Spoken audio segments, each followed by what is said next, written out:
बह गया तीन गुणों में संसार, सतोगुण आवे जब भजन करे, करे वेद प्रचार। बह गया तीन गुणों में संसार। रजोगुण आवे जब राज करे, हाथी घोड़ों पर असवार। बह गया तीन गुणों में संसार। तमोगुण आवे जब करे लड़ाई, मार देवे दुत्कार। बह गया तीन गुणों में संसार। इन तीनों से जो है न्यारा, गुरु ब्रह्मानंद कर नैया पार। बह गया तीन गुणों में संसार। आइए इस विषय को लेते हैं, जो अगला अध्याय है तीसरा, सदुपदेश। श्री सद्गुरु ब्रह्मानंद पचासा के इस अध्याय के इस विषय को ले रहे हैं। इसमें प्रकृति के तीन गुणों का वर्णन है। प्रकृति जिसको कहते हैं कृष्ण अर्जुन में कि मेरी अष्टधा प्रकृति, पांच तत्व और तीन गुण। ये जो पांच तत्वों से हमारा शरीर बना है और उसमें तीन गुण काम कर रहे हैं। पांच तत्व जिसकी चर्चा कई बार हो चुकी है। गुरु जी का ये पंचरंगा झंडा उन पांच तत्वों का ही प्रतीक है। भूमि, जल, अग्नि, वायु, आकाश। और उस झंडे के नीचे की जो तीन सीढ़ियां हैं वो तीन गुणों का प्रतीक है। तो ये अष्टधा प्रकृति है मनुष्य की, जिस अष्टधा प्रकृति की चर्चा बार बार गीता में भी भगवान कृष्ण करते हैं। आइए हम बाहर के तामझाम में इतने ज़्यादा व्यस्त हो गए हैं कि हम अपनी ही प्रकृति से दूर रहते हैं, उसे देख नहीं पाते, जीते हैं उसमें, बिल्कुल ऐसे ही जीते हैं। कबीर कहते हैं, कायरी नलनी तू कोमलानी, तेरे ही नाल सरोवर पानी। जैसे जल में कमल रहता है, जैसे जल में मछली रहती है, मछली उस पानी को महसूस नहीं करती, उसे पता ही नहीं होता।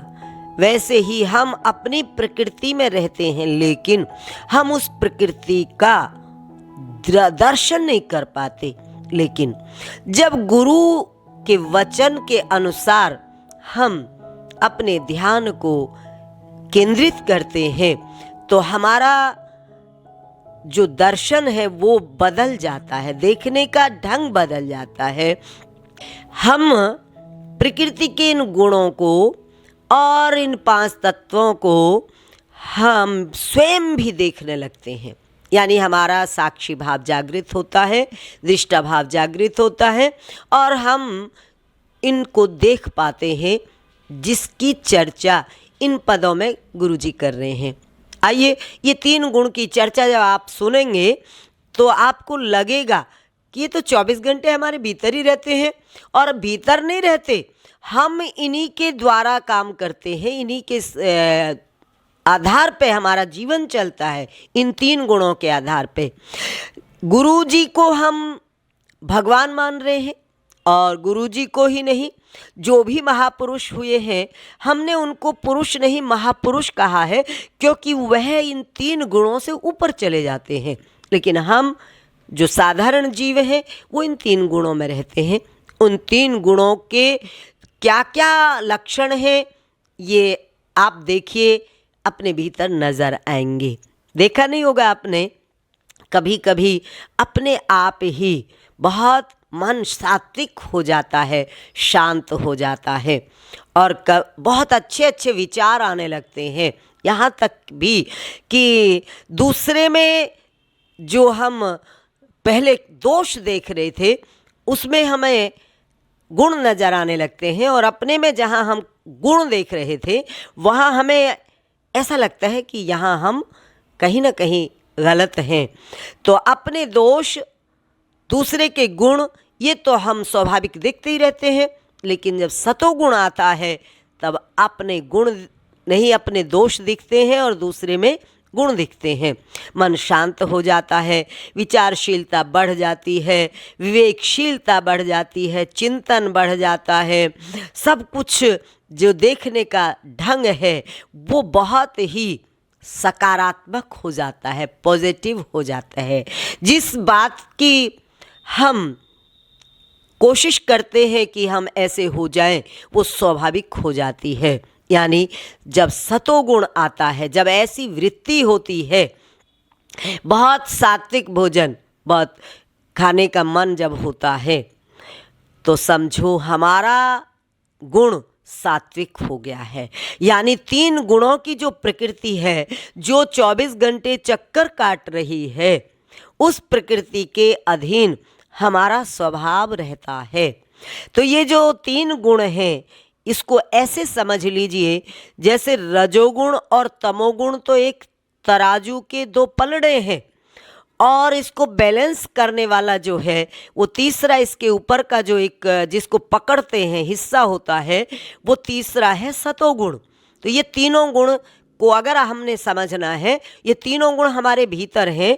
बैलेंस बनाने वाला सतोगुण है, और दूसरा एक बार कभी रजोगुण में जाते हैं तो कभी तमोगुण में जाते हैं। ये भोग के गुण हैं, और सतोगुण योग का गुण है। समझ रहे हैं ना आप? गुरुजी का यह पद क्या हमें संकेत कर रहा है? जब हमारे भीतर योग का गुण आता है वो सात्विक होता है। जब भोग का भाव पैदा होता है तो वो राजसी होता है, वो तामसी होता है।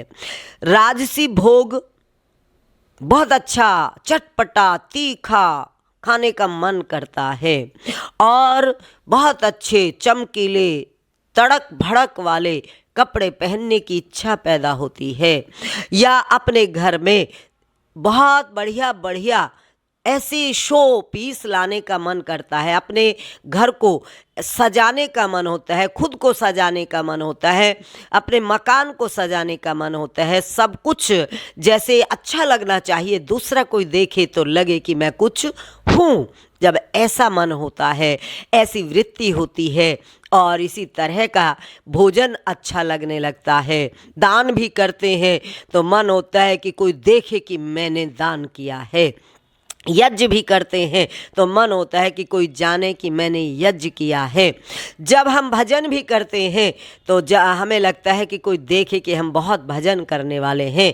जब ऐसी वृत्ति से कुछ भी करते हैं तो समझ लेना चाहिए कि रजोगुण बढ़ गया है। रजोगुण के द्वारा हमारी प्रक्रिया चल रही है। तो ये रजोगुण है जब ऐसा होता है। तो क्या आया है इस पद में? सतोगुण आवे जब भजन करे, करे वेद प्रचार। मन होता है कि अच्छी अच्छी बातें सुनी जाएं, मन होता है कि अच्छी अच्छी बातें की जाएं, मन के भीतर जो विचार चलते हैं वो भी पूरी तरह से सकारात्मक होते हैं। तो ये हमारा हो गया सतोगुण और रजोगुण, समझ में आ गया होगा आपको। तीसरा है हमारा तमोगुण। अब तमोगुण देखिए, ये तमोगुण का कैसे पता चलेगा कि तमोगुण बढ़ा है? अचानक ही देखते हैं कि चिड़चिड़ापन आ जाता है, कोई कारण भी नहीं होता, अकारण हम दूसरे को बड़े चिड़चिड़ेपन से उत्तर देते, खिन्न हो जाते हैं हम, और अपने इतने प्रिय मित्रों के साथ भी हम रूढ़ हो जाते हैं, हम रफ व्यवहार करने लगते हैं, हम पूरी तरह से जैसे लड़ने के मूड में हो जाते हैं। छोटी छोटी बातों पे नोक झोंक शुरू हो जाती है, खींचातानी घर में शुरू हो जाती है, रिश्तों में शुरू हो जाती है, और मन करता है पड़े रहें, काम ही ना करें। आलस्य छा जाता है, प्रमाद छा जाता है। तमोगुण इसी को कहते हैं, तामस बढ़ जाता है। गुस्सा क्यों आया? अपने आप को आश्चर्य होता है कि कोई बात नहीं थी, गुस्सा आ गया। तो इस तमोगुण के आने पर बड़े बड़े कांड हो जाते हैं। यह तमोगुण जब आता है, यहाँ तक कि बहुत सारी घटनाएं ऐसी होती हैं जिनको देखकर आश्चर्य होता है कि ऐसा कैसे हो सकता है। न जाने क्या हो जाता है उस वक्त में कि ऐसे ऐसे कांड सुनने में आते हैं। पुत्र पिता को मार देता है, पति पत्नी को मार देता है, और भी बहुत सारी घटनाएं इस तमोगुण के द्वारा घटित होती हैं। यह तमोगुण, हम इसको अगर देखें तो इन तीनों को, जो रामायण के 3 पात्र हैं, विभीषण सतोगुण है, रावण रजोगुण है और कुंभकर्ण तमोगुण है, उससे हम इस बात को समझ पाएंगे कि ये क्या वाकई ये तीनों हमारे भीतर चक्कर काटते हैं। कभी हम विभीषण जैसे हो जाते हैं, कभी हम रावण जैसे हो जाते हैं, कभी हम कुंभकर्ण जैसे हो जाते हैं। तो ये 3 गुण की चर्चा इस पद में आई है। बह गया 3 गुणों में संसार। सतोगुण आवे जब भजन करे, करे वेद प्रचार, बह गया 3 गुणों में संसार। रजोगुण आवे जब राज करे, हाथी घोड़ों पर असवार, बह गया 3 गुणों में संसार। तमोगुण आवे जब करे लड़ाई, मार देवे दुत्कार, बह गया 3 गुणों में संसार। और चौथा है एक, इन तीनों से जो है न्यारा, गुरु ब्रह्मानंद कर नैया पार। ये जो 3 गुण हैं, इनसे ऊपर उठ जाता है, त्रिगुणात्मक प्रकृति से ऊपर उठकर जीता है। कौन? समाधिस्थ पुरुष, ब्रह्मानंद जो हो जाता है, वो इन तीनों के प्रभाव में आता ही नहीं। उसके ऊपर ना सतोगुण, रजोगुण, तमोगुण, किसी का कोई प्रभाव नहीं होता। वो सम रहता है, उसके भीतर समरसता आ जाती है। दुख में, सुख में, राग में, द्वेष में, हानि में, लाभ में, दिन में, रात में, भूख में, प्यास में, वो सम रहता है। न उसका कोई शत्रु होता है, न उसका कोई मित्र होता है, न वह किसी से दुखी होता है, न वह किसी से सुखी होता है। न उसे भूख परेशान करती है, न प्यास परेशान करती है। न वो बहुत खा के, अच्छा खा के प्रसन्न होता है, न उसे, वो मस्ती में जीता है, वो अपने आप में जीता है। वो 3 गुणों से न्यारा होकर फिर वो कह उठता है, मुझे मेरी मस्ती कहाँ लेकर आई, जहाँ मेरे अपने सिवा कुछ नहीं है, जहाँ मेरे अपने सिवा कुछ नहीं है। तो आइए आज ये पद आत्मसात करना है, सारा दिन इसको हमें स्मरण करना है, इसका मंथन करना है। ये गुरु वचन है भाई, गुरु के मुख से निकला हर वचन वरदान होता है, समझ ले भेद जो उसका वही इंसान होता है। तो ये गुरुदेव ने हमें ऐसे प्यारे प्यारे वचन दे रखे हैं, हमें इन्हें बस पढ़ना है, सुनना है, समझना है। ओम तत्सत।